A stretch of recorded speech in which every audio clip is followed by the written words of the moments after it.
Pronto, gente, estamos ao vivo. Boa tarde a todos e todas. Bem-vindos a mais um seminário do PPGE.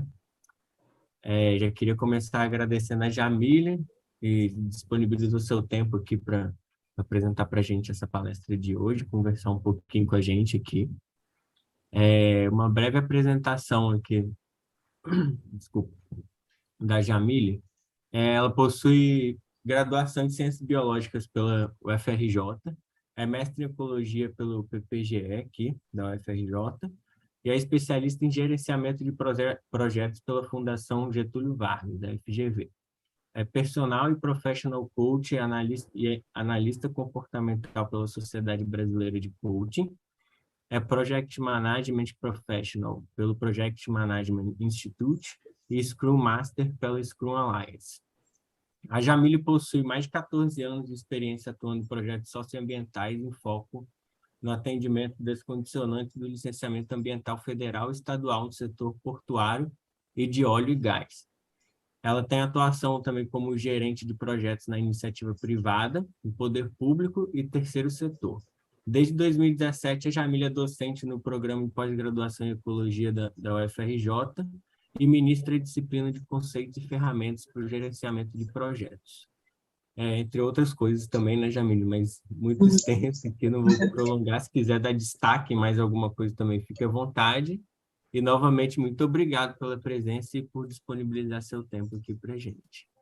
Obrigada, Alain. Eu que agradeço a vocês. O PPGE é a minha casa, né? Eu sempre falo que eu sou bióloga com muito orgulho e sou da UFRJ com muito orgulho e sou do PPGE com muito orgulho. Então, muito obrigada. É uma honra estar aqui com vocês, participando desse ciclo de palestras.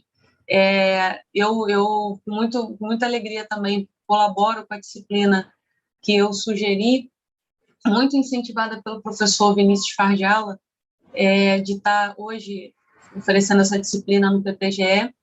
E então, só alegria. Eu agradeço muito e vamos começar, né?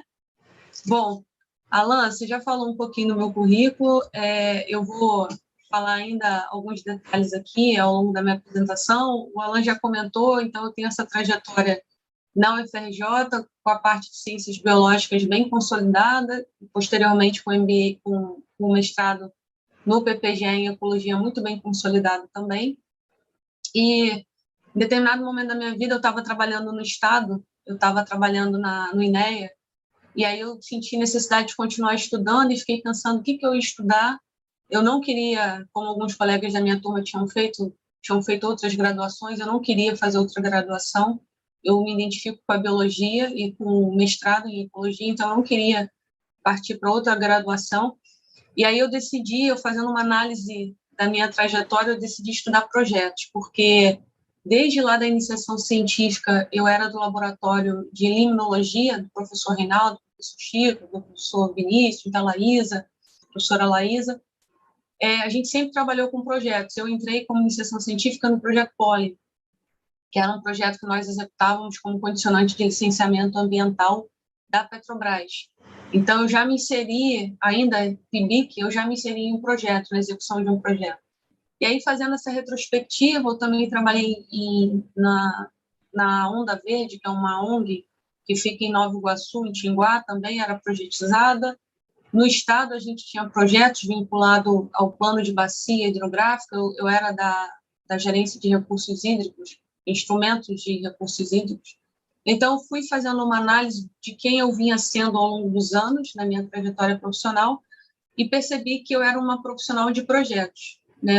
Caiu essa ficha, e aí eu pensei assim, bom, então eu vou estudar e entender melhor e me profissionalizar enquanto essa profissional que trabalha com projetos. Até então, eu fazia uma gestão muito empírica de projetos, né? Eu fazia, para vocês terem uma ideia, eu entrei no Projeto Pólen como estagiária.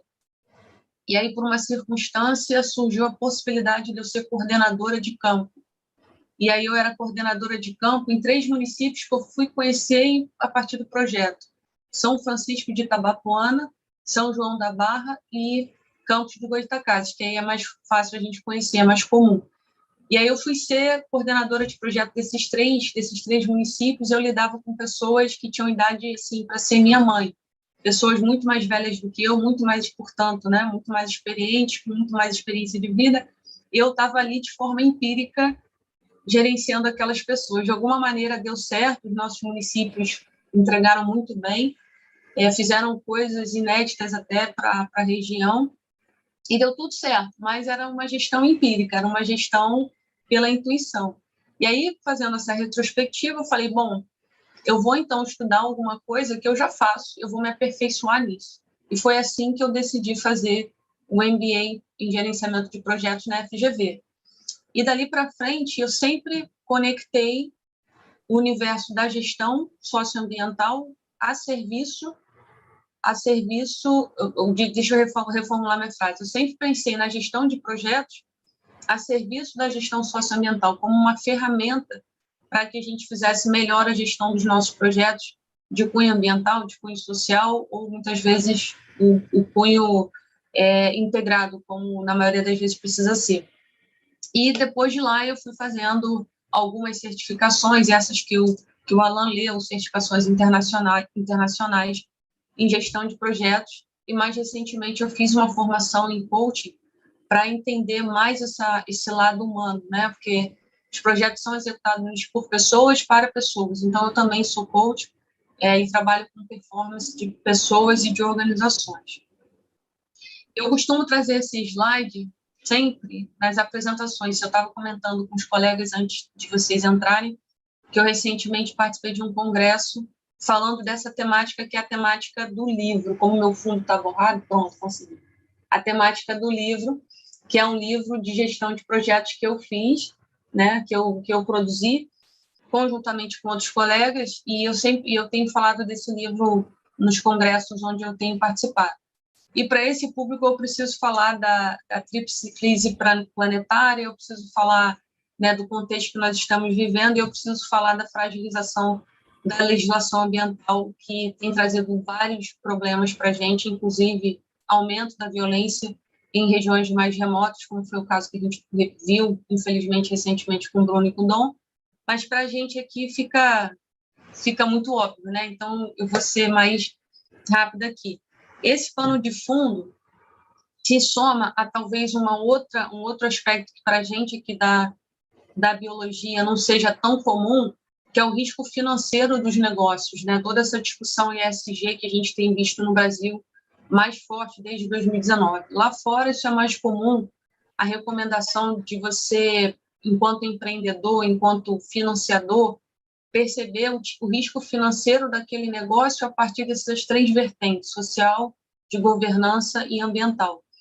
Para a gente aqui no Brasil isso é mais recente, e em verde ali eu destaco, se antes as empresas eram pressionadas pelos órgãos de controle ambiental e, em certa medida também, pelo posicionamento da sociedade, hoje elas são também pressionadas pelo Banco Central, pela Comissão Imobiliária, pelas instituições de seguros. E, então, a gente tem, além também dos investidores e dos fundos de investimento e dos bancos que, de modo geral, exigem que as empresas mostrem o seu nível de maturidade ESG. Então, em termos de mercado de trabalho, que também é interessante a gente pensar nisso, está se abrindo mais oportunidade para a gente, profissional da área socioambiental, porque não é mais, o órgão ambiental continua exigindo, a sociedade também. E aí a gente tem outros fatores de pressão que vem exigindo também. E aí isso nos coloca mais espaço no mercado de trabalho.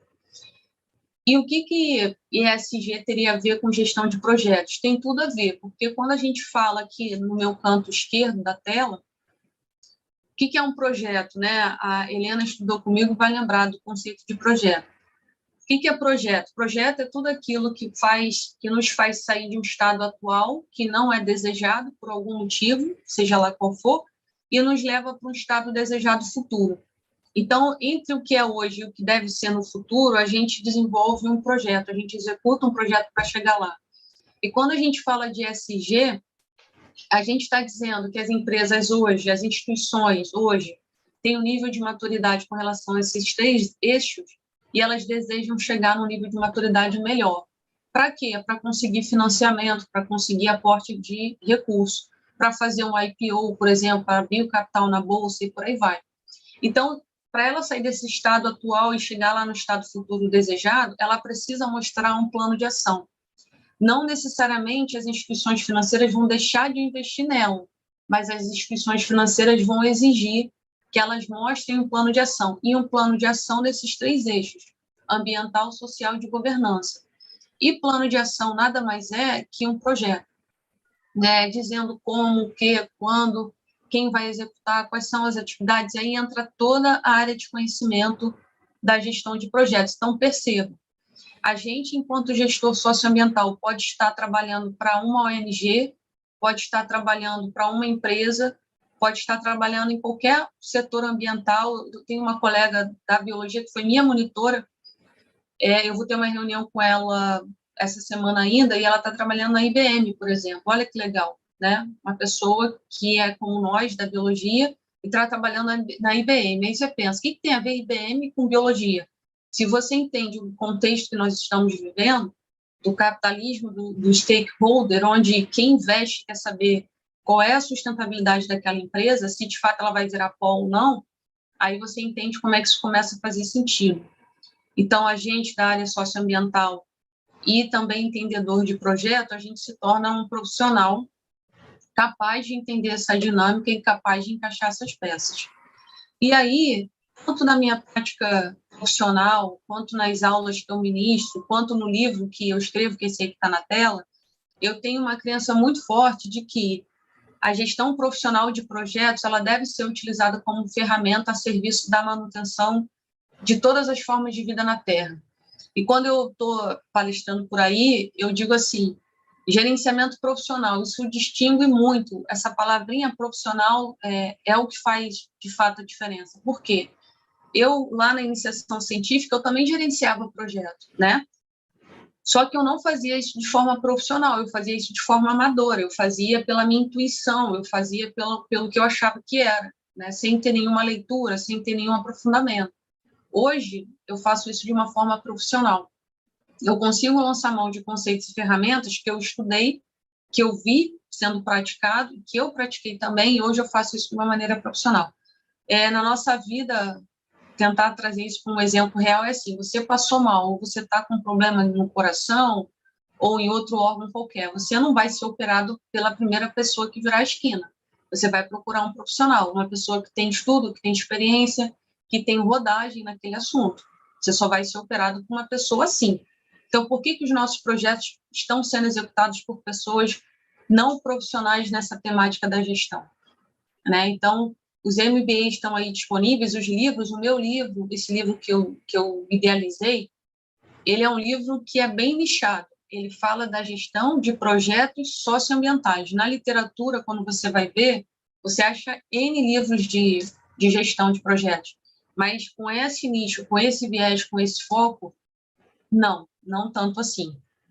E esse livro, ele deriva da disciplina que o Alan comentou, que eu ofereço para a UFRJ, para o PPGE, desde 2017.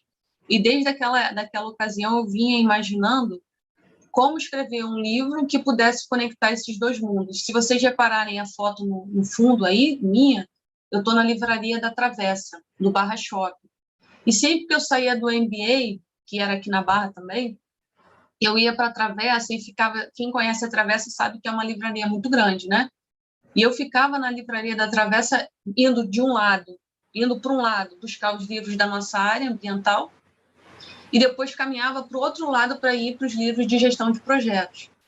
E o nosso lançamento foi na livraria da Travessa, e para mim foi muito emblemático ver, em um livro só, esses dois universos se juntando, se conectando e se apoiando.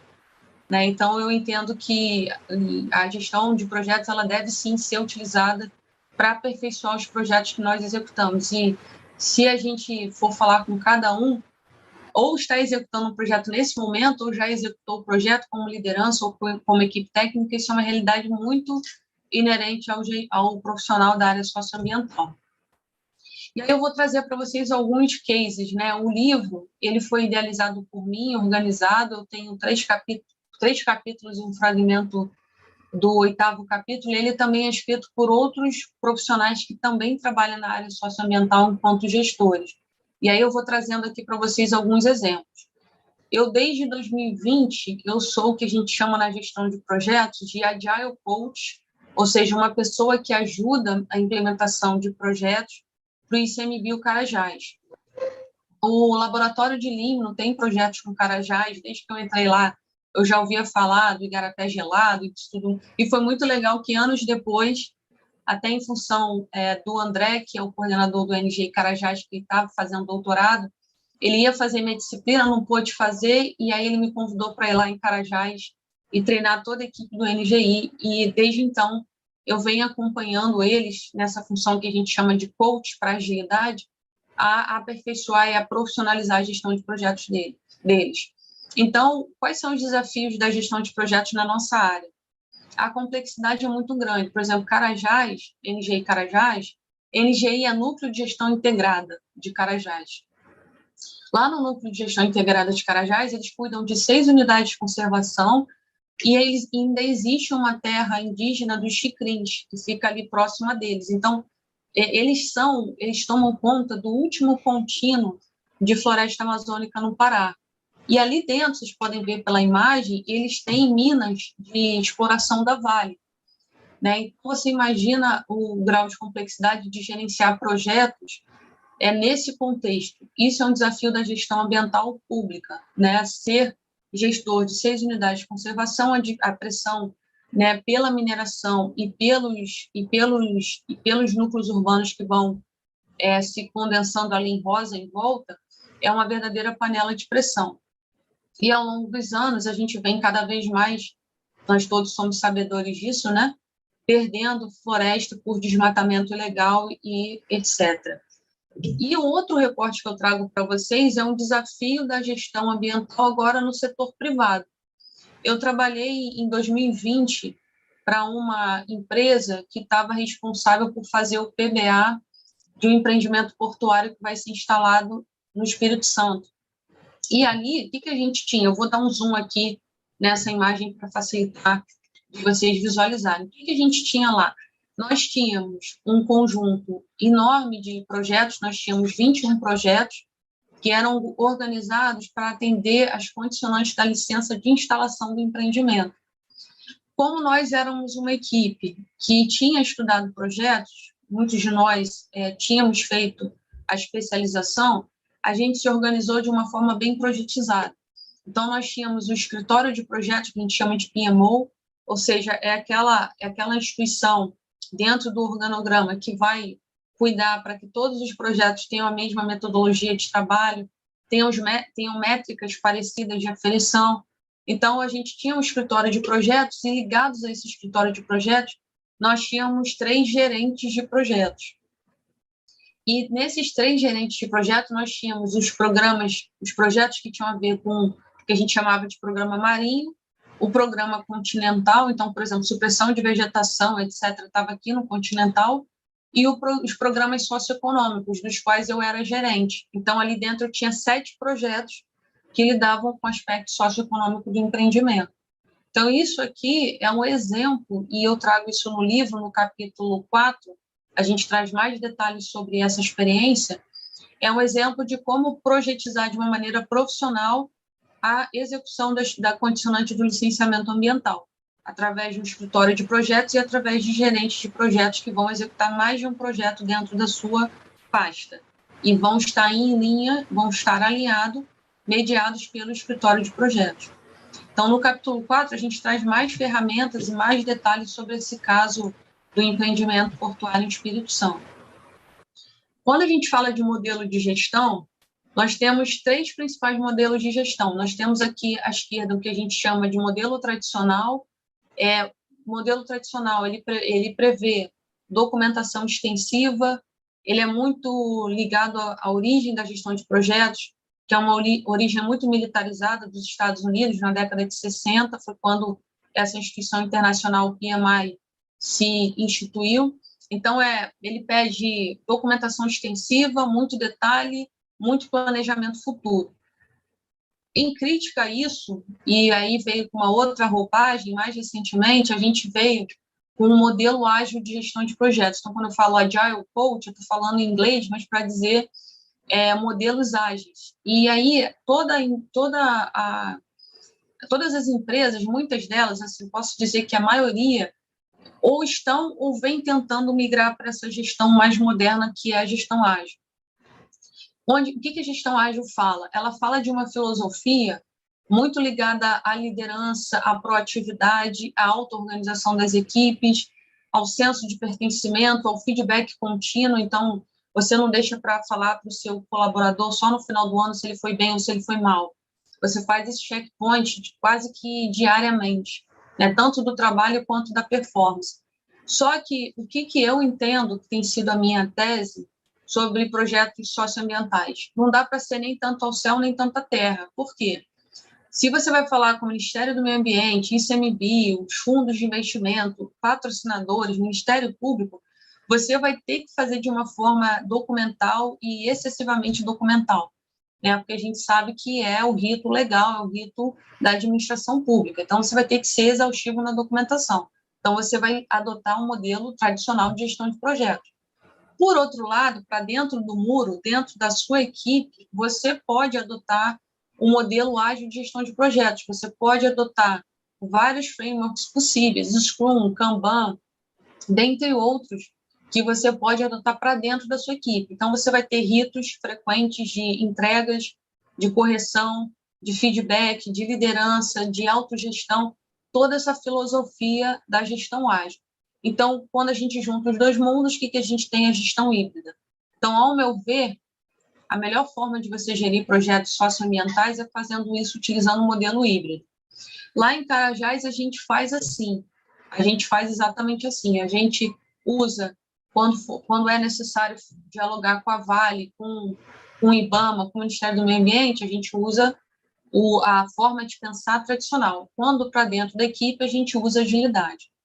O PMI, que é essa instituição internacional de gestão de projetos, ele tem o que eles chamam de triângulo de talentos, né? Então, um profissional que está atuando no mercado de trabalho, ele tem que ter domínio de formas de trabalhar, ele tem que ter habilidade de poder, aí entenda-se soft skills, né? Habilidade de interrelacionamento. E ele tem que ter uma percepção também da lógica do negócio. E aí, pessoal, façam até com a SAP.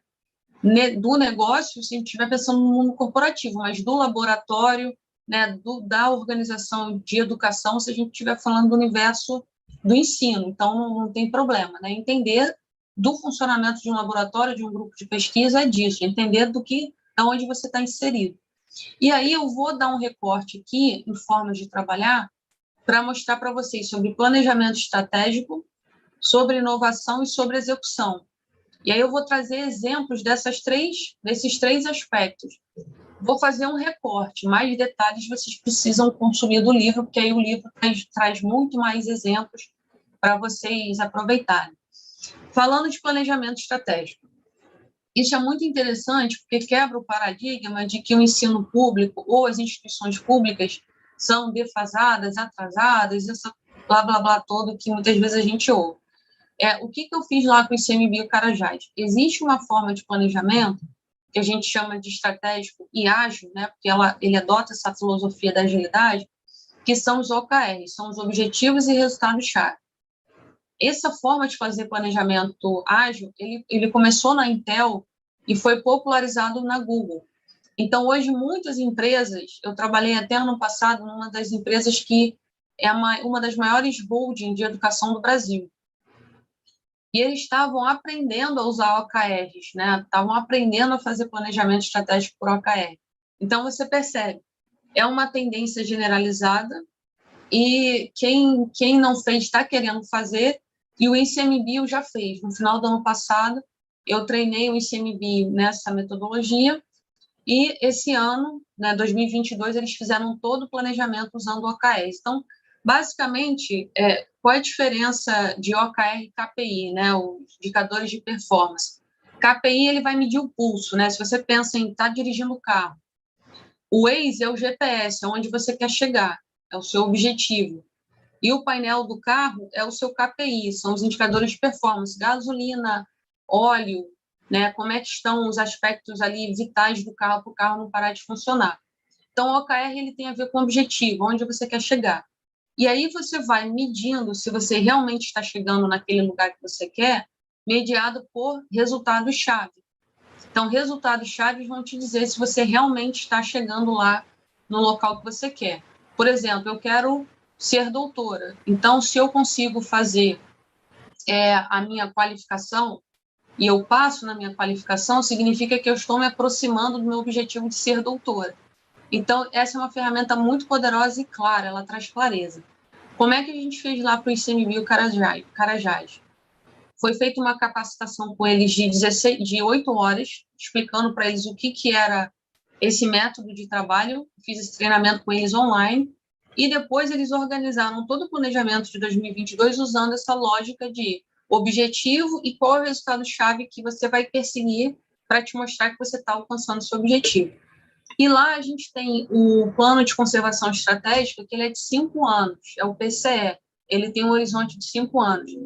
E aí, como é que uma coisa que está abstratamente planejada para 5 anos se conecta com aquele colaborador que todo dia sai de casa para ir trabalhar no ICMBio Carajás? Então, assim, como é que isso se aproxima dessa realidade? O OKR ajuda. Porque o que está lá em nível estratégico, o PCE, que dura 5 anos, ele se conecta com o nível tático, que é uma duração anual. Né? O planejamento anual, nível tático, ele está materializado no braço executor do PCE, que a gente chama de Projeto Horizontes. Então, o Projeto Horizontes, ele é o braço executor do PCE, aqui que tem gasto de dinheiro, contratação e demissão de pessoas, é aqui, é o braço executor. E ele tem um horizonte anual. Um horizonte anual ainda está muito amplo. O que a gente precisa fazer? Quebra mais isso e vem com um planejamento trimestral. Então, o OKR ele fala de planejar mais em detalhes, mais fundo, o que é trimestral.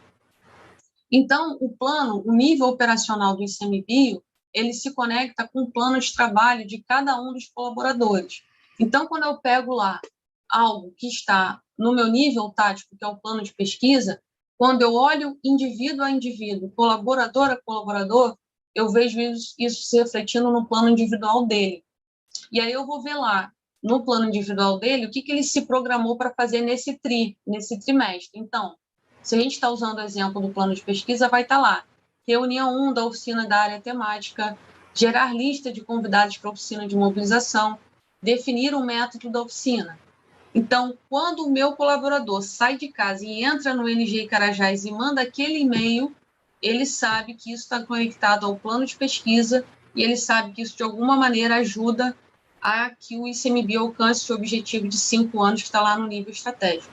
Então, existe uma conexão perfeita entre o que está no nível estratégico e o que está no nível do dia a dia, o nível operacional de cada um desses colaboradores. Então, isso traz muita clareza e muito pertencimento. Essa imagem à esquerda representa a primeira reunião trimestral que a gente teve para fazer um balanço dos OKRs. Então, de 3 em 3 meses, você avalia o que você conquistou e você projeta o tri seguinte, inclusive remanejando algumas atividades iniciais. Mediados por uma tecnologia, a gente utiliza uma plataforma chamada Shortcut. Shortcut é um software onde a gente ali coloca tudo que está planejado a nível estratégico, tático e operacional. Então, o plano de trabalho de cada uma daqueles servidores está aqui no Shortcut, visível a todo mundo. Isso é um aspecto muito importante da agilidade, que é a transparência. Você não engaja pessoas se você não traz transparência para o processo. E softwares como esse aqui ajudam nisso. Esse é o Shortcut. Existem muitos outros, existe o Gira, o Azure DevOps, tem uma infinidade de softwares, eles escolheram esse software aqui. Quando a gente fala de inovação, é muito interessante porque o ICMBio não tinha uma sistemática para inovar.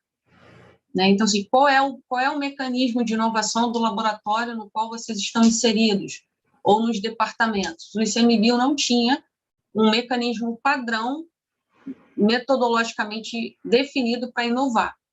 E aí, esse ano, eu apresentei para eles o Design Thinking. O Design Thinking é uma abordagem para inovação.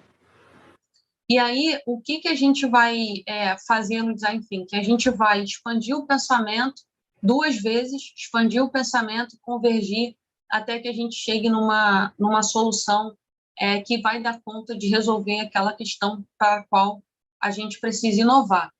Um dos aspectos que não havia lá em 2020, quando eu comecei a trabalhar com o ICMBio, esse espaço que está aqui na esquerda, por exemplo, não existia. E aí eles fizeram esse espaço, muito entendendo a proposta que eu levei para eles, de estarem no mesmo local planejando. Então, você vê que é um espaço aberto, é um espaço de trabalho colaborativo, onde eles podem levantar e co-criar aqui nesse board. E uma das ferramentas, vou dar um zoom, não preciso dar zoom não, peraí.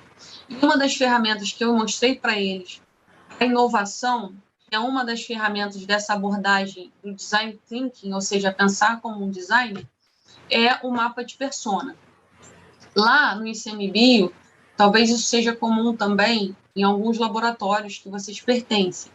Lá no ICMBio é muito comum o uso de voluntariado. E uma das ferramentas para você tentar identificar quem é essa pessoa que está se beneficiando do seu produto ou do seu serviço é um mapa de persona. Então, lá no ICMBio, isso é uma das ferramentas do Design Thinking, tá, pessoal? O Design Thinking, ele usa a abordagem do duplo diamante, que é essa lógica de divergir, convergir de novo, e nesse duplo diamante tem uma infinidade de ferramentas ali dentro. O treinamento com eles também foi um treinamento de 8 horas para eles entenderem essa forma de trabalho. E aí, uma das ferramentas é essa aqui, é o mapa de persona. Lá eles usam muito voluntariado, então eles usaram esse mapa de persona para mapear esse perfil. Então, o que eles chamam? Acadêmico proativo, né? Ou seja, qual é a ocupação dele? Ele é um estudante universitário que tem no mínimo 18 anos. E essa pessoa que tem esse perfil, tá? Pode ser mulher ou homem, não importa, mas tem essas características gerais. Eles participam e suportam as atividades do ICMBio, tanto nas unidades de conservação e em outras atividades que o ICMBio realiza. Só que olha só que interessante, olha a característica dessa persona, não tem dinheiro. Então, a pergunta é, o que o ICMBio precisa fazer? Que inovação o ICMBio precisa fazer para que essa pessoa que está cheia de vontade de participar possa participar, tendo em vista que é uma pessoa que não tem dinheiro para se deslocar? E aí é que surge o processo de inovação.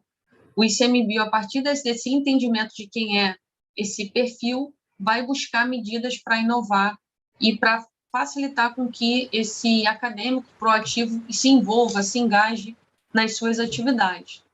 Outra ferramenta muito interessante, e essa ferramenta eu vou trazer uma curiosidade para vocês, é o Project Model Canvas. O Project Model Canvas, ele é uma ferramenta do professor Finocchio, e que dá aula na FGV, e ele tenta, em um quadro único, em um canvas único, mapear 13 campos que são importantes para projetos. Esse aqui eu desenvolvi com a turma de 2020. A turma de 2020, uma das alunas trouxe esse projeto de implementação de horta orgânica em comunidade, e aí a gente vai preenchendo qual é o objetivo do projeto, e você percebe, olha a clareza do objetivo do projeto dela, né? O pronome do projeto é implementar um empreendimento de horta orgânica em comunidade. Olha a clareza do objetivo, e aí não é qualquer objetivo. É isso que eu digo para vocês, a diferença do amador e do profissional. Talvez essa aluna tivesse escrito isso diferente, mas por ela ter passado por uma capacitação, ela escreve isso de uma forma profissional, né? De uma maneira smart, que é especificando, colocando o tempo, colocando claramente objetivos realistas, e ela escreve assim, em um ano, construir uma horta orgânica na comunidade de Santa Marta e implementar um modelo de negócio que gere renda para pelo menos 1% da população da comunidade. Olha a clareza nesse objetivo. E aí todo o Canva ele vai ser preenchido com esse nível de clareza. E aí uma curiosidade que eu vou trazer para vocês, essa ferramenta é uma ferramenta muito boa para vocês usarem quando vocês estão começando a escrever um projeto. Então, reúne todo mundo que vai ficar envolvido no projeto e comecem a preencher esse quadro. No livro, eu trago mais uns 8 exemplos de como preencher esse quadro com o preenchimento dos alunos que fizeram a minha turma de 2020 e de 2021. Então, vocês vão ver exemplo de saneamento ambiental, exemplo de reintrodução de espécies, vocês vão ver vários exemplos de preenchimento de Canva, o que não é muito comum na literatura. Você vê Canvas preenchidos, mas não com temáticas da nossa realidade. E aí, para fechar essa ferramenta aqui, vou contar uma curiosidade para vocês. A aluna que fez esse Canvas aqui, ela participava de um projeto e, na turma anterior, eu recebi 2 alunos que executavam esse projeto. E eu acabei usando como exemplo o Canvas desses 2 alunos na turma dela. E quando eu mostrei o Canvas desses 2 alunos, do qual, né, alunos que ela também pertencia a esse mesmo projeto, ela falou assim, nossa, eu não sabia que o nosso projeto fazia isso. Então, por muita coincidência, ela descobriu na minha aula que o projeto no qual ela estava inserida, executava aquele escopo. E aí, de novo, falhou comunicação entre eles, né? Falhou comunicação entre eles. Por acaso, a minha aula conseguiu ajudá-los a identificar isso e ressalta a força da ferramenta. As ferramentas, elas são super importantes para nos ajudar a sistematizar o nosso pensamento. Elas não foram feitas para engessar a gente nem para fazer milagre. Elas foram feitas para nos ajudar a sistematizar o pensamento, de maneira que, ao utilizá-las, você diminui muito o risco de algum erro à frente no seu projeto. Aqui eu trago para vocês, está no capítulo 7 do livro, um caso de saneamento ambiental na região do Bonfim, em Petrópolis. Uma aluna da turma de 2019 participou da minha disciplina, na época ela era da superintendência do Piabanha, no INEA, ela participou da minha disciplina, gostou muito do que viu, voltou para a superintendência dela, compartilhou o conhecimento, e como esse projeto Bons da Água estava começando, eles decidiram abraçar os conceitos que ela tinha estudado comigo nesse projeto, e eles foram fazendo uma série de artefatos baseados em ferramentas que eu troquei com ela, que eu ensinei para ela no treinamento. Essa aqui é uma ferramenta muito legal, ela se chama Estrutura Analítica do Projeto. E qual é o papel dessa ferramenta? Ela coloca em uma página só todo o escopo que o projeto vai entregar. Esse aqui se tratava de um projeto de saneamento. Ele instalou fossas sépticas na região do Bonfim. Então, tudo que o projeto ia entregar de educação ambiental ao próprio gerenciamento de projetos, está destacado aqui, é colocado em uma página. Então, não se tem dúvida do que se vai entregar. Aqui, essa ferramenta ela não tem compromisso de data, tá? Ela tem um compromisso de mostrar os entregáveis, como a gente chama, os deliverables, né? Os entregáveis. E aí, ali, em uma imagem só, que é compartilhável pelo WhatsApp, vocês podem imprimir e colocar na porta do laboratório, na parede de trabalho, fica claro para todo mundo o que tem que ser entregue. De forma que não vai ter aquela fala da minha aluna, não sabia que o nosso projeto ia entregar isso. Você elimina essa possibilidade de argumento, porque você traz com uma EAP, uma estrutura analítica do projeto, tudo que vai ser entregue com o projeto, né? Outra ferramenta muito legal para gerir pessoas agora, hein?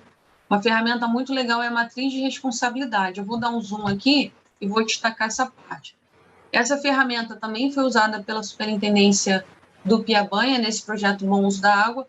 E qual é o papel dessa ferramenta? Tornar claro qual é a responsabilidade de cada um, né? Então, a gente chama de matriz RACE porque o RACE vem de responsável, autoridade, deve ser consultado e informado.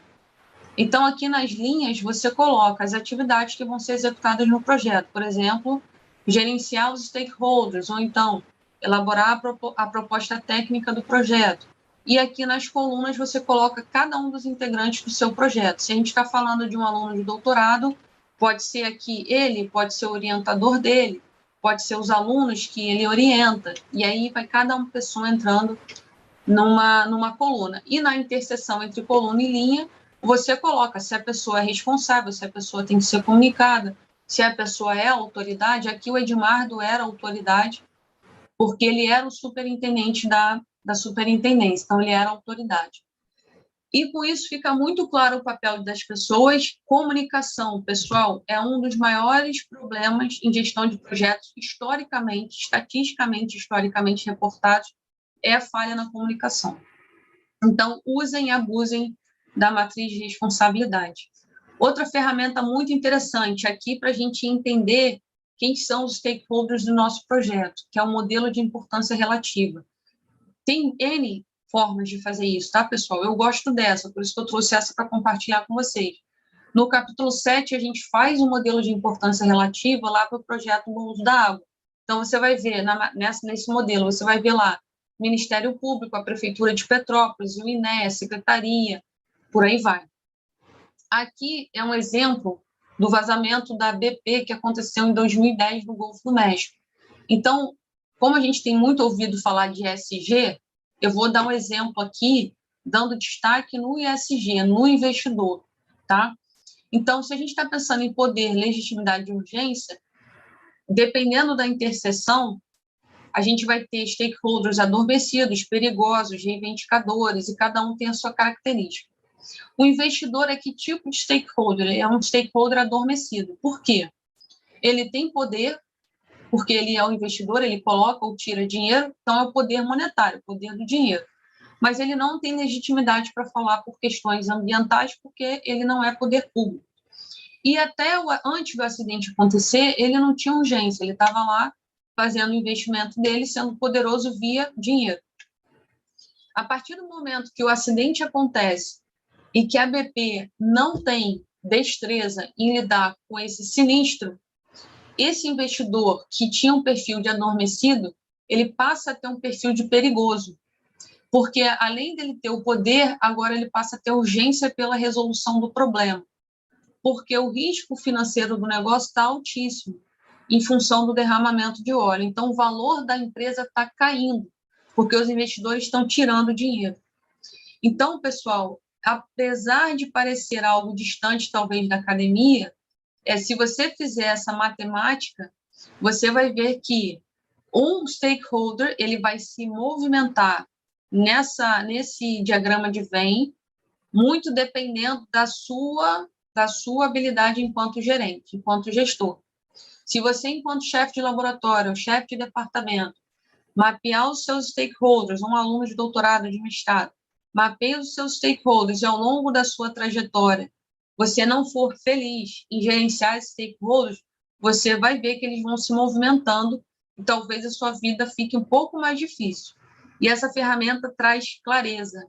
Ela consegue colocar as ideias que, de repente, estão confusas num papel e ela te permite monitorar esse deslocamento dos seus stakeholders ao longo do seu projeto.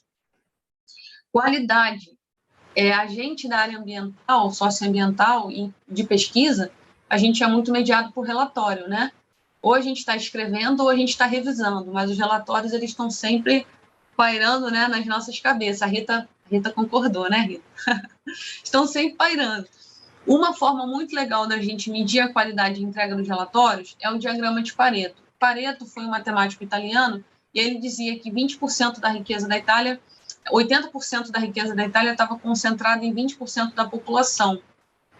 Mais à frente, os profissionais da qualidade fizeram essa analogia e desenvolveram o diagrama de Pareto. Então, por exemplo, eu usei Pareto num projeto que eu coordenei em Búzios e em Casimiro de Abreu, era um projeto condicionante de licenciamento também. Então, eu usei Pareto para mostrar para a minha equipe como é que estava a qualidade dos relatórios. Então, o que eu faço? No eixo X, eu coloco a causa raiz dos problemas que eu identifiquei no relatório, gramática, linguagem informal, coesão e coerência, e por aí vai. E aqui, nessa linha, né, no eixo Y, eu coloco o percentual de ocorrência. Então, o que o Pareto nos diz? Nesse relatório, quando eu bato aqui, ó, o 80%, deve estar mais ou menos por aqui, e olho para baixo, tudo que está à esquerda dele, ou seja, esses itens aqui, gramática, linguagem informal, coesão e coerência, são os que me trazem 80% do problema nos meus relatórios. Então, como a gente sempre tem pouco tempo, pouco dinheiro, eu tenho que focar. Eu, enquanto gestor, tenho que ser capaz de usar uma ferramenta que me dê clareza do que está acontecendo. Eu tinha problema em todos esses itens, você vê que todos eles pontuaram. Mas quais são os 20% que me trazem 80% do problema? Esses três aqui, gramática, linguagem informal e coesão e coerência. Então, eu, com a minha equipe, vou focar nisso, eu vou trazer curso de reforço para eles melhorarem, vou fazer uma oficina, o que eu vou fazer para melhorar esse texto, essa coesão, com essa coerência, essa gramática, aí eu entro para ação. Então, uma ferramenta de qualidade muito legal, serve para relatório e serve para o que vocês quiserem aferir qualidade no projeto de vocês. Outra ferramenta muito legal, análise de valor agregado. Eu hoje sou consultora do CEPERJ. O projeto que eu sou consultora de projetos lá é um projeto de atropelamento de fauna. Esse aqui não, esse aqui era um projeto, é um caso real, está no capítulo 4 do livro. É aquele caso lá em Espírito Santo. E você vê, aqui é um empreendimento portuário, outra lógica, mas eu consigo usar a análise de valor agregado para falar sobre como é que está o cronograma do meu projeto, ou seja, eu estou entregando ou não estou, eu estou atrasado ou não estou, e quanto eu estou gastando para isso, né? Ou seja, estou entregando ou não estou atrasado ou não estou, e como é que está a saúde financeira do meu projeto. Então, quando vocês olhem aqui, como eu tenho um índice que está maior do que 1 de custo, eu estou abaixo do meu orçamento, ou seja, eu estou conseguindo economizar. Jamile, ótimo, você está executando um projeto e você está conseguindo economizar. A princípio parece bom, mas olha o que está acontecendo também. O meu índice de indicador de cronograma está abaixo de 1, significa que eu estou com o meu cronograma atrasado. Então, nem sempre o fato de você estar economizando significa uma coisa boa. Se você deixou de entregar, ou se você entregou com baixa qualidade, os indicadores do seu projeto não estão bons. E a análise de valor agregado é um número, uma fórmula muito simples de dividir e subtrair, que você consegue ter uma visão muito boa da saúde do seu projeto. Hoje, eu apresentei isso para o CEPERJ, o CEPERJ não conhecia, e a gente usa no projeto de monitoramento de fauna atropelada. Plano de ação e característica de gestão de projetos socioambientais. Aqui eu trago um exemplo também lá do empreendimento portuário de Espírito Santo. Essa conexão entre o tempo biológico das espécies, né? Aqui a gente estava falando de um projeto que faz parte do programa terrestre de resgate de germoplasma. É muito curioso, porque no nosso universo, as espécies têm os seus tempos, né? Têm a sua biologia. Então, a gente ainda tem que casar isso, porque a gente tem que casar o tempo da espécie, ou seja, qual é o tempo indicado para você fazer um resgate de germoplasma de acordo com a biologia da espécie. Aí você vai fazer um levantamento bibliográfico, você vai estar lá o tempo, de X a X. Isso tem que casar com, por exemplo, condicionantes ambientais. Né? A gente tinha uma condicionante lá nesse empreendimento que a gente tinha que fazer o resgate do germoplasma 6 meses antes da supressão da vegetação. Que esse empreendimento ele vai ser construído na costa de Espírito Santo. Então, você tem que casar o tempo que o IBAMA exige, dos 6 meses para o resgate, e o tempo da biologia da espécie. E se você perde a janela da biologia da espécie, você fica com a dificuldade de fazer a coleta 6 meses antes da supressão. Então, é um desafio a mais, né, para os gestores socioambientais, porque a gente tem eventos climáticos extremos, a gente tem a biologia da espécie, e lá no ICMBio Carajás a gente percebe isso com muita intensidade, né, pela característica do solo amazônico. Então, isso é mais uma peculiaridade do nosso universo. Falando um pouquinho dessa minha experiência com o ICMBio Carajás, como é que a gente tem feito isso? Desde 2020, eu sou o que a gente chama de Agile Coach, ou seja, essa pessoa que ajuda a implementar a agilidade nas instituições, e aí tanto faz se é público ou privado. Eu fiz essa capacitação com eles em 2020, em março de 2020, foi uma capacitação de semana inteira, né, dia inteiro, semana inteira, e no final dessa capacitação nós escolhemos 3 projetos piloto para a gente começar a utilizar uma das formas de gerenciar projetos ágeis, que é o Scrum. Scrum é uma das maneiras, existem várias outras. E desde então a gente vem num processo contínuo de aperfeiçoamento do que eles já estudaram comigo, aplicação nos projetos, sessões de Agile Coaching para a gente redirecionar, realinhar, aprendendo outras ferramentas, utilizando softwares, publicando, porque nesse livro aqui eles estão no capítulo 8 do livro, estão publicando, participando de eventos de gestão de projetos, e eu venho trazendo eles para essa pauta e para os eventos, né, dessa temática desde 2020. Ao utilizar o Scrum, por exemplo, como uma das formas de gerenciar, a gente escolheu 3 projetos piloto. Um deles foi o Sala Verde, o projeto Sala Verde. E eles usaram o Scrum para fazer aperfeiçoamento do próprio projeto, de forma que, antes de começar a usar o framework, e por que é framework? Framework é um esqueleto, onde você pode fazer as mudanças que você achar melhor, de acordo com a realidade da sua instituição. A gente tinha um projeto que tinha 6 páginas. O projeto Sala Verde ele era constituído por 6 páginas. Ao final da implementação do projeto de revisão, utilizando o Scrum, que é uma das maneiras de fazer, a gente tinha um projeto de 54 páginas. Então, ele sofreu várias iterações, vários momentos de revisão, e eles foram executando com todos os papéis que o Scrum preconiza, com todas as cerimônias, e ao final eles tiveram um projeto que estava muito melhor escrito. Um projeto muito melhor escrito reduz a chance de erros e de falhas. Então, a gente pôde perceber que foi possível executar a agilidade no ICMBio, assim como a agilidade executada em várias instituições de ponta, como a Google, né, Intel e várias outras. A gente fez isso no ICMBio Carajás. Então, é possível. O que a gente percebeu em termos de forças, fraquezas, oportunidades e ameaças? Eu vou destacar aqui algumas, né? A gestão à vista, que é uma força da agilidade, que é algo que a agilidade pede, eles já tinham esse hábito. Então, isso era uma força para eles implementarem o Scrum, porque já era algo que eles faziam. Em termos de fraqueza, isso é uma fraqueza de praticamente todo órgão, né, que trabalha com controle ambiental. A equipe era reduzida, então muitas vezes a gente tinha que usar a mesma pessoa para executar papéis diferentes. Isso é ruim, mas era melhor do que nada. Então, a gente fazia, né? Então, a equipe reduzida traz uma fragilidade para a implementação do Scrum. As oportunidades que a gente via, né, no ambiente externo, novas tecnologias como essa que eles adotaram, né, o shortcut, e métodos. E, em termos de ameaça, política pública, né? É aquela mazela do Brasil que, de tempos em tempos, troca o governante, troca a política, né? Então, isso foi algo que a gente percebeu, né, desde lá de 2020 que a gente vem implementando, mas de alguma maneira a gente vem conseguindo resistir e avançar, né? A gente vem aprendendo, eu venho ensinando para eles novas ferramentas e a gente vem publicando e assim a gente está caminhando bem com o trabalho lá em Carajás. Bom, turma, eu vou deixar aqui para vocês alguns contatos. O livro ele já está disponível assim no formato físico, mas também no formato digital, para quem gosta de Kindle, né? E aí é só apontar o celular para o QR Code, vocês conseguem comprar nessas diversas plataformas, ele já está disponível. As minhas redes sociais eu deixo também disponível para vocês fazerem contato. Fiquem à vontade para conectar, para comentar, eu estou sempre postando conteúdo relacionado à nossa área, relacionado à gestão de projetos.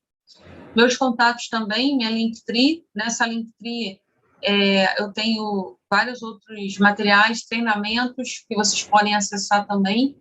Esse é meu e-mail, esse é meu WhatsApp, então fiquem à vontade para me chamar a qualquer momento pelo WhatsApp também. E, por fim, antes de passar a palavra para o Alan de novo, eu tenho vários treinamentos em gerenciamento de projetos disponíveis. Agora, o que eu fiz é o que vocês talvez não encontrem com facilidade aí disponível, né? Que é fazer um treinamento de gerenciamento de projetos aplicado à gestão socioambiental. Isso não é muito comum. É uma necessidade que eu senti, né, quando eu comecei a estudar, procurar, ir para lá e para cá na Livraria da Travessa, e depois, conforme eu fui estudando e trabalhando com vocês e organizando o meu pensamento, eu fui sentindo essa necessidade, né, da gente ter exemplos do nosso universo usando ferramentas de gestão de projetos. Então, eu tenho treinamentos também com esse viés específico, tá bom? Fico à disposição, muitíssimo obrigado pelo convite, estou super feliz de estar aqui com vocês.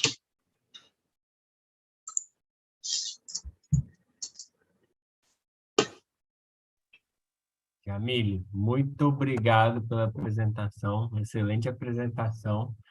É um monte, pelo menos para mim, falando assim pessoalmente, é um monte de conteúdo que para mim é muito distante e acompanhar é difícil, assim. Mas, assim, tá explicando é demais, assim, com mais facilidade, assim, parece uma coisa mais tranquila de se digerir. Que bom, fico feliz, Obrigado, Alan. viu? Então, a gente abre para perguntas agora. Pode ser o pessoal que está aqui no Zoom, pode abrir o microfone e fazer as perguntas. A gente pode se organizar levantando mãozinha aqui, digital. E também o pessoal que está assistindo no YouTube, pode mandar as perguntas que eu vou lendo aqui e faço para a Jamile. Eu posso começar, que na verdade não é nenhuma pergunta, Jamile, é um agradecimento, né, da sua disciplina, né, Dani, do PPGE, que os alunos adoram fazer, sempre comentam, e também acho que um elogio, que eu estou trabalhando com o pessoal do NGI de Carajás, e eu acho que do ICMBio, eu acho que eu nunca vi um grupo do ICMBio tão organizado na minha vida, tão centrado, tão sabendo direito o que eles querem, que eu estou participando de um processo lá de licenciamento, ajudando na parte de análise de viabilidade populacional. Gente, eles têm uma clareza assim, do que eles querem, do que eu falei, escutando essa palestra, você deve ter sido a Jamile que fez isso. Porque eu nunca vi pessoas com tanta clareza assim, de gestão ali, do que precisa, e de uma interação boa também, pelo menos essas reuniões que eu tive com a Vale, assim, sem... Eles sabem, assim, as duas, o ICMBio e a Vale, assim, se entendendo completamente, assim, eu acho que por uma maturidade do ICMBio, né? Porque é uma situação difícil. Então, quer dizer, esses seus treinamentos com eles deve ter ajudado bastante nessa interação ali deles. Legal, fico feliz, viu, professora? A sua avaliação foi bem legal. Eu acredito que sim, porque eles são muito interessados, isso é um mérito deles, isso daí o interesse deles é mérito total deles. Agora, sem dúvida, como a gente vem estudando juntos, né, e vem aplicando, e vem amadurecendo, e vem discutindo, dá clareza, a ferramenta dá clareza, né, e a forma de pensar, e sem dúvida, isso tem a ver, sim, com essa profissionalização que eles optaram em fazer na gestão, né, mediada por esse conteúdo que eu levo para eles. Eu acredito que sim, eu acho que é um bom reflexo disso, né? Eu digo para eles, assim, quando eu ensinei para eles o OKR no final do ano passado, eu falei, vocês estão aptos a conversarem, a discutirem, a debaterem com qualquer empresa do mundo. Uhum. Vocês têm esse know-how, vocês não precisam, de maneira alguma, se sentirem menos de qualquer empresa do mundo que quiser uma reunião com vocês, vocês podem falar de igual para igual. Então, não sei, acho que eu boto essa pilha neles e vai. Mas, pois é, essa sensação que eu tive lá com eles mesmo, tanto eles conversando com a Vale, como conversando com a academia, né, com os pesquisadores. Eu falei, gente, que clareza muito legal, parabéns, viu? Obrigada, professora. Dani. Então, eu vou tirar a máscara aqui para falar. Boa tarde, Jamile. Muito obrigada. Eu não sei se nós já nos conhecemos pessoalmente. Não, ainda não. Mas trocamos muito e-mail nesses anos, né? Foi, professora. Então, parabéns, Jamile. Maravilhosa palestra e a consonante com que a Rita falou. Todo mundo muito fã das tuas disciplinas, assim. E a Jamile, ela é de uma fidelidade ao programa. Não tem ano que ela falha. Está sempre oferecendo a disciplina e está sempre... com gente, é muito bom ter você colaborando conosco, tá bom?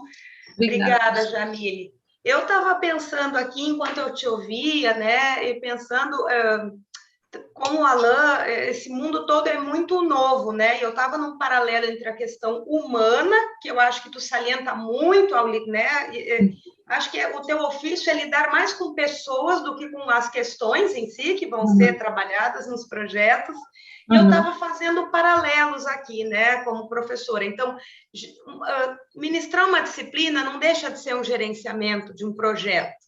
E a gente vai de um lugar para outro, né? Gerenciar um laboratório, gerenciar uma pós-graduação, não deixa de ser ter um objetivo e conduzir, mesmo que isso dure décadas, né? Numa linha de pesquisa, num laboratório. Então, foi muito bom ouvir, porque eu te ouvi, porque eu percebi que eu faço isso não profissionalmente. Em todo cantinho, né? Vou dar uma aula. É um gerenciamento de um projeto. Não sei se eu estou expandindo muito, mas me parece muito nessa linha. E uma coisa que eu tenho sentido, Jamile, também foi o encontro que tu colocaste, problema de comunicação. Acho que tu salientou isso, né? Como uma das coisas a mais pensar. E eu, como bióloga, já fui logo para os trade-offs. É uma coisa que eu sinto muito, queria te ouvir, percebo, né, como profissional. Eu tenho a impressão que essa abundância de maneiras das pessoas se comunicarem, né, colegas e pessoas, desde alunos de uma mesma disciplina, de um grupo de trabalho, de um laboratório, eu tenho a impressão que isso, às vezes, piora esses objetivos, a clareza das coisas, né? Isso que tu fala tanto de limpar, de podar, para que a coisa siga, né, um caminho o mais claro possível. Então, é alguém que fala pessoalmente com um, aí o outro manda o zap, aí alguém não leu no grupo do zap, o outro resolve mandar um e-mail. Isso também acarreta em redundância de informações, é cansativo. Aí o outro não confirma que leu aquilo. Eu não sei, assim, se tu terias... Se tu vê, eu imagino tu lidando com isso, o quanto isso deva ser oneroso em termos informacionais, assim. Sim. Se isso tem sentido e se existem caminhos seguros, assim, protocolos de comunicação que ajudariam a limpar essas questões todas e ajudar num bom gerenciamento de quaisquer projetos, né? Legal. É sim, professora, isso é um aspecto importante. Antes, eu queria te agradecer por todo esse carinho e atenção que a senhora tem me dado desde o início. Obrigada, viu? Lhe conhecendo agora, assim, né, fora do e-mail, né? Obrigada.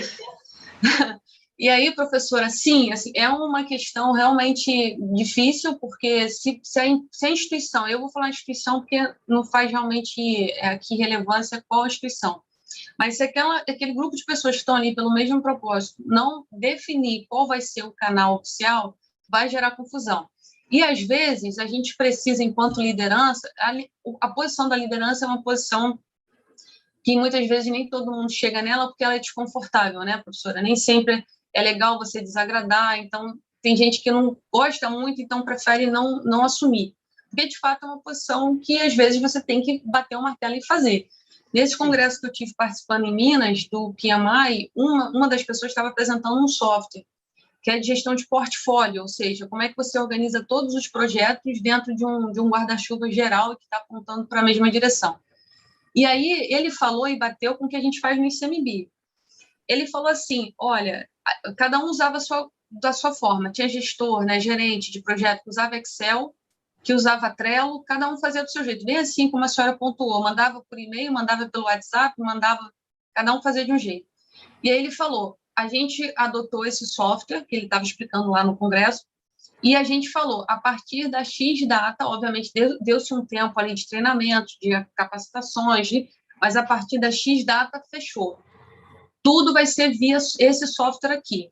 Então, se a liderança não puxar a rédea e tomar a decisão e sinalizar claramente qual vai ser o caminho de comunicação, vai continuar desse jeito mesmo.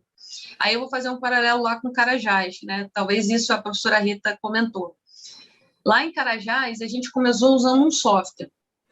Logo assim que acabou meu treinamento. Eles não se adaptaram ao software, não fluiu, não se adaptou, problema zero. Tem N milhões de softwares disponíveis, problema zero. E aí hoje eles adotam outro software, que é o Shortcut, que é esse software que eu mostrei para você. O Shortcut tem tudo lá dentro, planejamento tático, estratégico, operacional.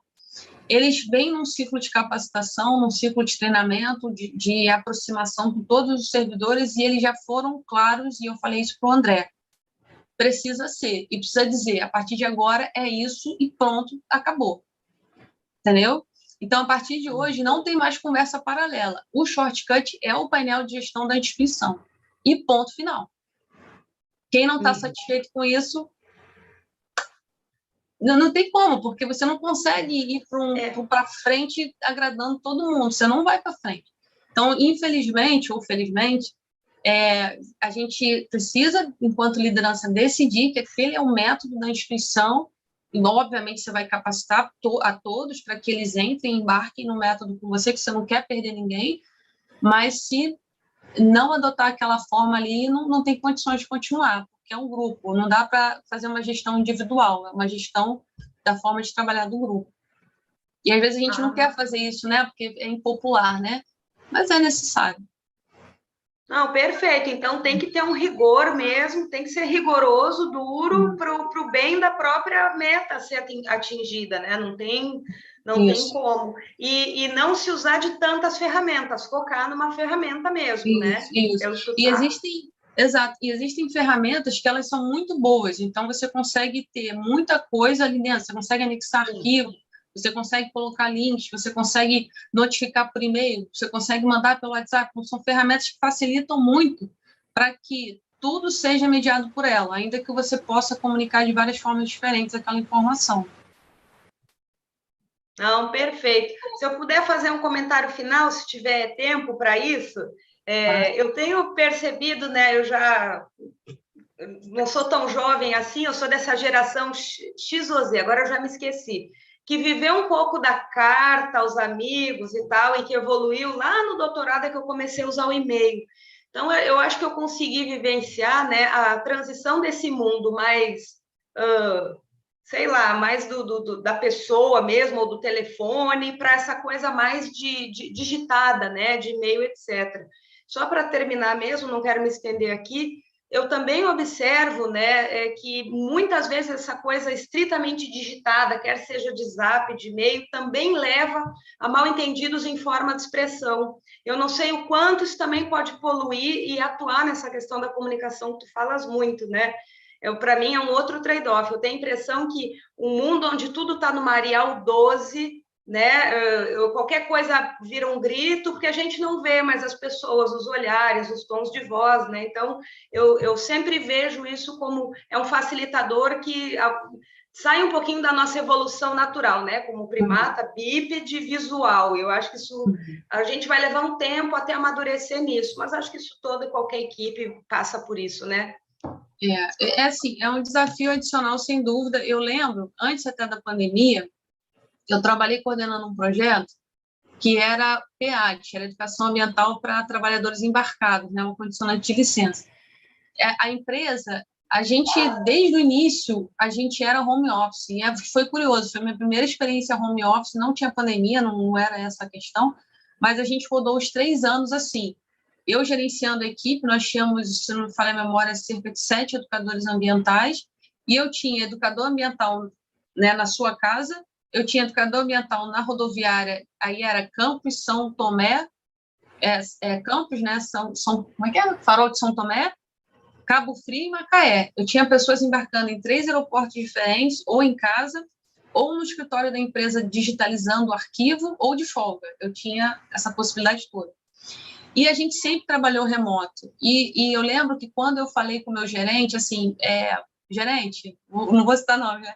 Gerente, eu queria usar o escritório da empresa para fazer reunião, pelo menos semanal, com a equipe. A resposta que eu obtive foi assim, não, vai gerar gasto, vai ocupar espaço. Ele mesmo desestimulou o presencial. E eu continuei sustentando que não, é importante sim. Nem que a gente se encontre de 15 em 15, uma vez por semana, de 15 em 15, mas a gente precisa do presencial. Porque realmente, professora, tem coisas que só o presencial vai trazer para a gente. Isso é inegável, né? Bom saber dessa tua experiência. Legal. Interessante. Corrobora os meus sentimentos como primata social. Sim. Obrigada, viu? Muito obrigada, você, Jamile. professora. Obrigada a você, professora. Jamile, tem alguns comentários. Tem no YouTube, a Júlia Niemeyer só comentou aqui nenhuma pergunta, mas vou aproveitar que está dentro desse tema aqui. Que no grupo de estudo do laboratório dela, coordenado pela professora Mariana Vale, ela usa um Slack agora, né, para falar sobre trabalho. Cada projeto tem um tema tem uma pasta específica ali, não sei se você conhece o Slack. Acabei usando também depois de um tempo em outro grupo de trabalho e tudo mais. E ela comenta também que isso é bom para fugir do WhatsApp, evitar burnout, porque trabalhar pelo WhatsApp dá aquela... sempre participando dele no trabalho, né? Tudo ao mesmo tempo, vida individual e trabalho, e ajuda a organizar melhor essas questões, né? Só comentando dentro aqui, que estava dentro da conversa com a Dani, né? Que ela comentou lá. Legal. Tem o Slack, tem o Discord, tem vários softwares interessantes para isso.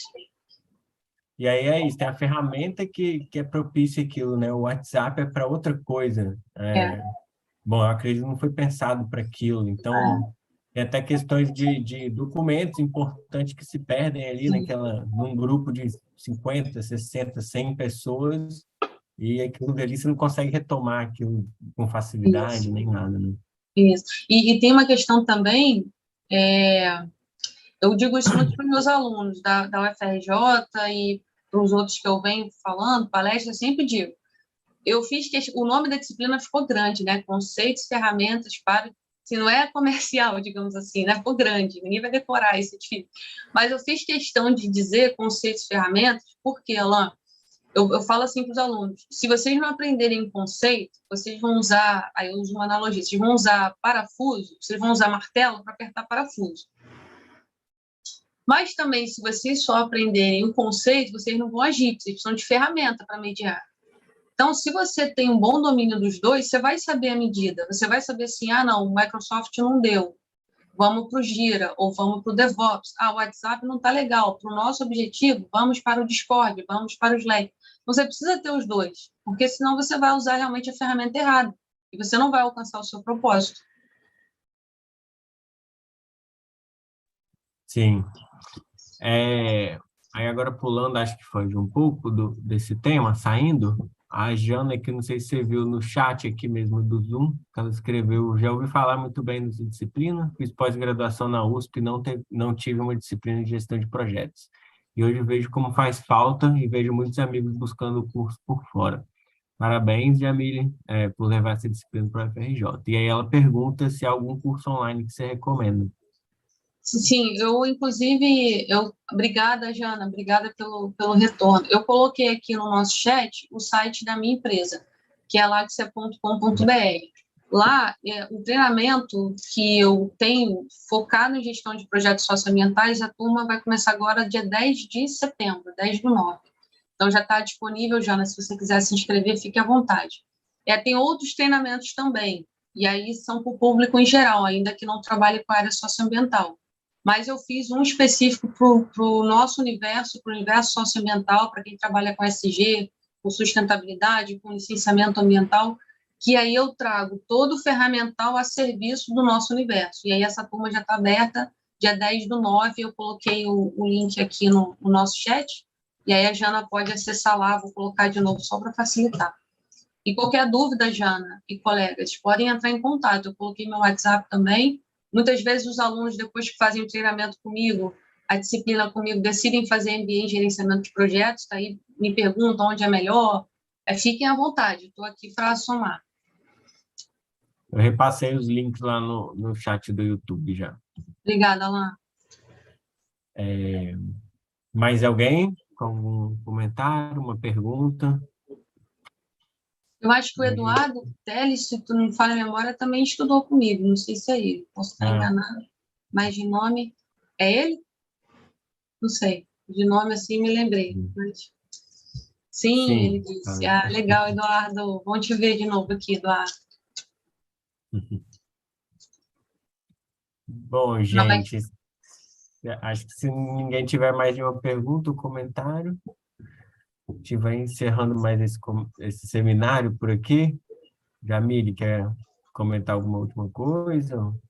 Eu quero agradecer a todos vocês, as professoras Daniela, a professora Rita, o professor André, que me receberam muito bem. Uma das coisas que a gente aprende nessa parte mais de humanas, né, de gerenciamento, de coaching e tal, desenvolvimento humano, eu queria agradecer também ao professor Vinícius Farjala, porque eu vou contar para vocês os bastidores dessa disciplina, viu, professoras? Acho que vocês não conhecem de repente. É muito bom ter uma pessoa que desafia a gente, e o Vinícius foi essa pessoa na minha vida. Eu ainda nem consegui falar com ele do livro, eu quero fazer isso. Por quê? Contando um pouquinho da história. Eu era do laboratório da UFRJ de limnologia, do professor Vinícius, tá?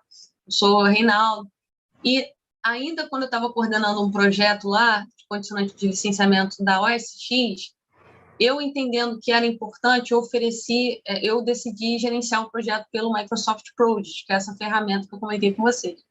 E tentando dar visibilidade a isso, eu ofereci ao professor Vinícius, ao Vinícius, da época que era coordenador desse projeto, da gente fazer um treinamento com a turma do laboratório. O Vinícius prontamente aceitou e deixou fazer o treinamento com a turma do laboratório. Eu fiz o treinamento junto com as meninas que trabalhavam comigo nesse projeto. Aí, tempos depois, eu fiz o MBA na FGV e tudo mais, voltei no professor Vinícius e falei assim, Vinícius, eu fiz o MBA na FGV, estudei mais, consigo oferecer mais do que só o software, porque é aquela coisa do conceito que eu comentei, né, com vocês, consigo fazer uma coisa mais legal agora, consigo entregar mais para o laboratório agora, poderia dar uma aula para o pessoal do laboratório de novo? E aí, nesse momento, o Vinícius falou assim, Jamília, eu acho que é tão legal que a gente poderia dar essa aula para o PPGE. Naquele momento eu falei, meu Deus, como é que eu vou dar aula para pós-graduação? Eu treinei na base, né? Doutor, pós-doutor, tudo. Na época eu tinha um mestrado. Falei, Jesus, eu falei, não, vamos lá. Fiz aquela cara de confiança, falei, vamos lá. E assim surgiu essa disciplina, né? Então, é muito bom quando a gente tem pessoas ao nosso lado que desafiam a gente e que nos levam a alcançar e conquistar mais. E aí eu queria fazer esse agradecimento especial ao professor Vinícius Farjala, que fez esse desafio e que hoje gerou até livro, né, e tudo mais. Então, eu só tenho a agradecer ao PPGE, às professoras Daniela, professora Rita, vocês, Alan, obrigada pela mediação, aos meus alunos, Eduardo está aí representando a turma. Muito obrigada, viu? Obrigado a você, Jamile, pelo tempo aqui, pela palestra. Então é isso, gente. A gente se vê no próximo seminário, né? Às quarta-feiras, 14h, né? Uma boa tarde para todo mundo aí. Obrigado de novo, Jamile. Obrigada, Tchau, obrigada a Jamile. todos. Obrigada, Boa professora. tarde. Obrigada. Boa tarde, obrigada, professora.